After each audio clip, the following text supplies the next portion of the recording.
Sziasztok! Nagy nap ez a mai az én életemben is, már csak azért is, mert van szerencsém bemutatni és bejelenteni, hogy már a boltokban kapható Lázár séf ráckevei tojásai. És a lényeg az, hogy nem csak ilyen szép, aranysárga színű, egészséges tojásokat tartalmaz a doboz, hanem ez a doboz, amit itt láttok, ez az első tojásos okos doboz. Miért okos a doboz? Megmondom. Azért, mert például ezt a receptet is, amit most meg fog veletek osztani, a piskótát, azt ezen a QR kódon egyből be is tudjátok olvasni a telefonba, és egyből rávisz arra a receptre, amit most éppen meg fogok osztani veletek. Ez pedig nem lesz más, mint egy olyan piskóta recept, amit senki nem tud elrontani, elsőre is fog sikerülni, úgyhogy úgy fogom bemutatni, hogy mindenki tökéletesen el tudja készíteni. Nem fogom most elsietni, lassan és lépésről lépésre mutatom be a csodapiskótát. Először is most ki fogom nektek ide helyezni, méghozzá egy rácsra, ide húzom, és az egészet a papír megfogjátok és kiemelitek. Így. A különlegessége az ennek a piskótának, hogy remegős, habos, nem esik össze, és mindenfajta töltelékkel meg lehet tölteni. Így lehúzzuk szépen a zsírpapírt, és már most lehet látni, illetve érezni is, hogy mennyire lágy, mennyire rezegős. Nézzétek csak meg!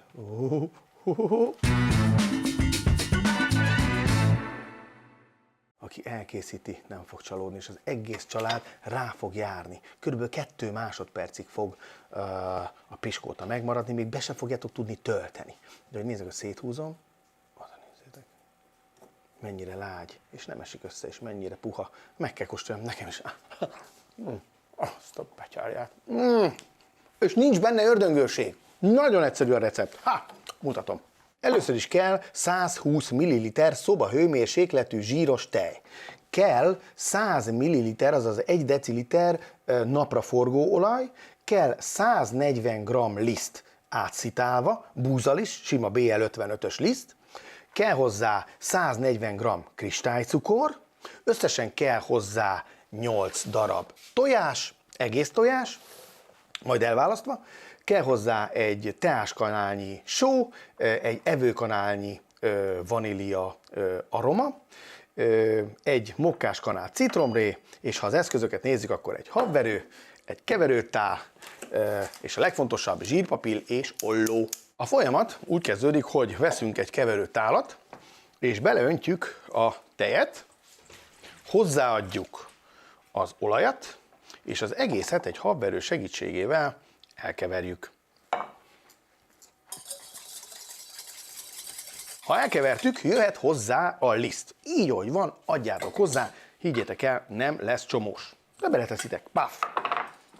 Habverővel őt is simára keveritek, ez azért jó, sűrű lesz majd.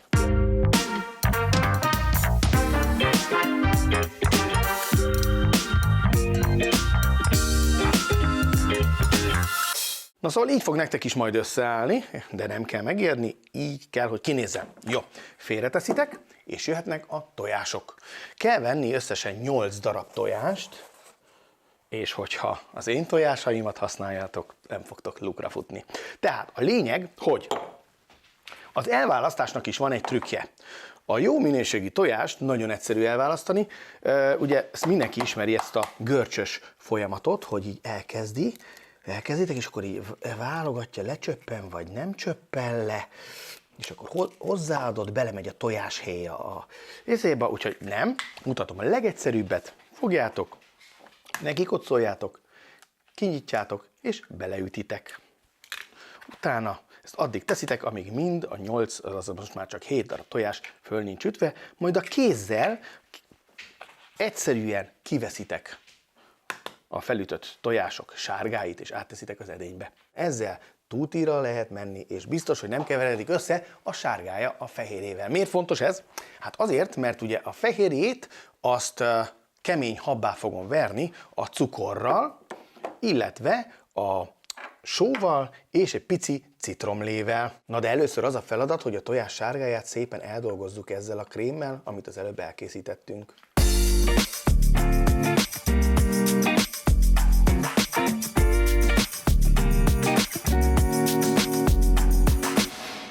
Tehát, hogyha pár perc alatt jól összedolgozzátok, akkor egy ilyen krémes, nagyon szép a tojásoktól sárgáló, pudingszerű masszát fogtok kapni.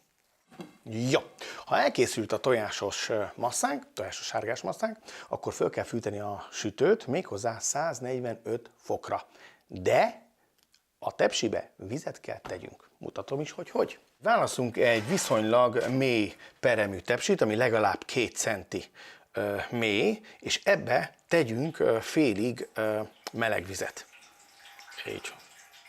Amikor ez megvan, akkor toljuk be a tepsit, állítsuk be a sütőt 145 fokra, méghozzá egy olyan funkcióra, ami a hagyományos, tehát az alsó-felső sütési mód ott jelent. 145 fok, akinek nincsen digitális cucca, az nyugodtan állítsa be közepes lángra, viszont nagyon fontos, hogy a tepsit alulra tegyük, jó? Tehát az alsó sütő rács szintre. Ja, mehet. Tehát a fehérjét fölverjük, ahogy mondtam, a cukorral, illetve a citromlével. Ez azért kell bele, hogy jó feszes habot kapjunk, a só is ezért van benne, illetve a vanília kivonatot, azt még hozzá kell adjuk ide, bocsánat, csak elfelejtettem. Ó, nagyon jó. Így majd eldolgozom vele. A lényeg, hogy most tehát a tojás fehérjéből is egy kemény habot verek. Amíg a gép dolgozik és veri a habot, jön a szabásvarrás szakkör. Lemérjük a zsírpapírt, és először egy ilyen hosszú csíkot vágunk ki belőle. Azért jó, mert így ugye akkor ki fogjuk tudni majd emelni magát, a piskótát könnyedén az edényből. Vágjunk 2 ilyen csíkot, amit egymással ellentétes irányban teszünk a tepsi aljába, méghozzá így. Így, hogyha belekerül majd a piskótatészta, akkor könnyen ki tudjuk majd emelni, mint azt láthattátok a videó elején. Jó. Megyek, elkészült. Oké. Tehát íme most már a kemény hab. Jó.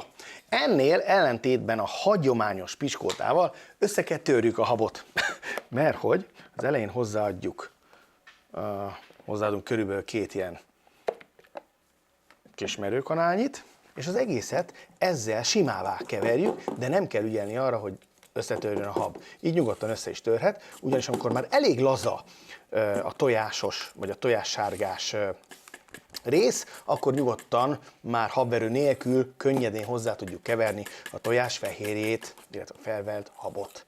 Jó.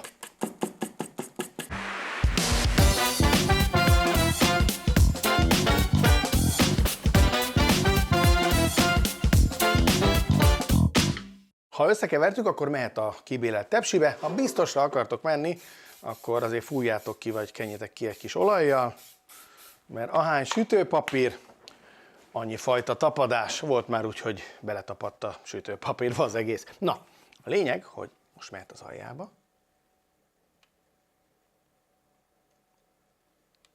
Jaj, de jó látvány. Relax. Így. Szépen ki az aljáról is az utolsó cseppig.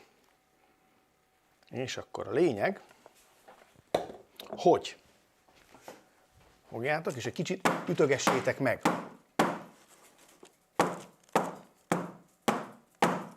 Megvan? Mehet a sütőbe. Betesszük ide a közepére, így. És még, ha szükséges, öntünk hozzá egy kis vizet, pontosan, hogy ne lebegjen, de legalább 1 centire ellepje az edényünket.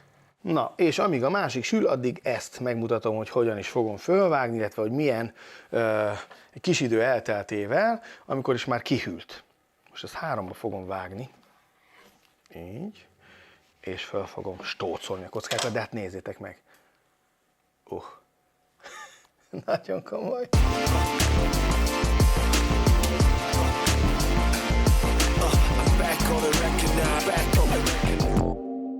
Akkor elkészültek a remegős piskóta kockák. Próbáljátok ki ezt a receptemet is, és már csak egy hiányzik a tetejéről. az öntet, ami most nem csokoládé lesz, hanem egy kis meggy és eperlekvár összeturmixolva. Tehát ne felejtsétek el, hogy a jó piskótához jó tojás is kell, keressétek, próbáljátok ki, és használjátok az okosdobozon lévő applikációt. Sziasztok!